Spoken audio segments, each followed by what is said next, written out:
ಎಲ್ಲರಿಗೂ ನಮಸ್ಕಾರ. ನಾನು ಶಂಕರ್ ಭಟ್. ಯೂಟ್ಯೂಬ್ ಚಾನಲ್ ಹೋರಾಟದ ಅಮೃತ.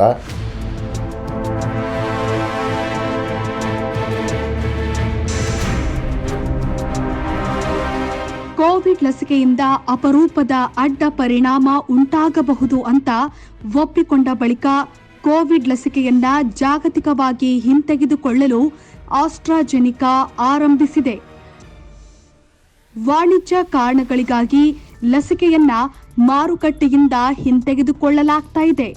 ಲಸಿಕೆಯನ್ನ ಇನ್ಮುಂದೆ ತಯಾರಿಸುವುದಿಲ್ಲ ಅಥವಾ ಸರಬರಾಜು ಕೂಡ ಮಾಡಲಾಗುವುದಿಲ್ಲ ಅಂತ ಕಂಪನಿ ಹೇಳಿದೆ.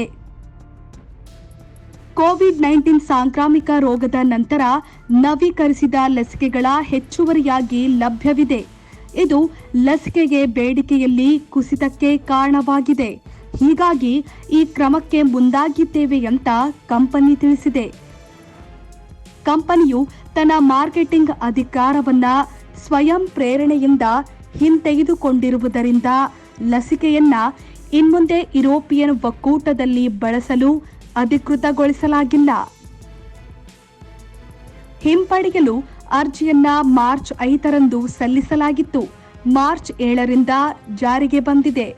ವ್ಯಾಕ್ಸಿವ್ರಿಯಾ ಅಂತ ಕರೆಯಲ್ಪಡುವ ಲಸಿಕೆಯನ್ನ ಈ ಹಿಂದೆ ಅನುಮೋದಿಸಿರುವ ಇತರ ದೇಶಗಳಲ್ಲಿಯೂ ಹಿಂತೆಗೆದುಕೊಳ್ಳಲು ಕಂಪನಿ ಅರ್ಜಿ ಸಲ್ಲಿಸಲಿದೆ. ರಕ್ತ ಹೆಪ್ಪುಗಟ್ಟುವಿಕೆ ಮತ್ತು ಕಡಿಮೆ ರಕ್ತದ ಪ್ಲೇಟ್ಲೆಟ್ಗೆ ಕಾರಣವಾಗುವ ಅಪರೂಪದ ಅಡ್ಡ ಪರಿಣಾಮದಿಂದಾಗಿ ವ್ಯಾಕ್ಸಿವ್ರಿಯಾ ಲಸಿಕೆಯು ಜಾಗತಿಕ ಪರಿಶೀಲನೆಯಲ್ಲಿದೆ.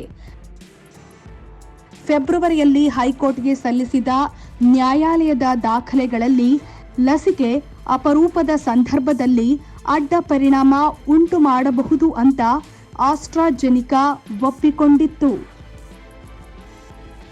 ಶೇರ್ ಮಾಡಿ, ಸಬ್ಸ್ಕ್ರೈಬರ್ ಆಗಿ, ಬೆಲ್ ಐಕನ್ ಅನ್ನು ಒತ್ತಲು ಮರೆಯದಿರಿ.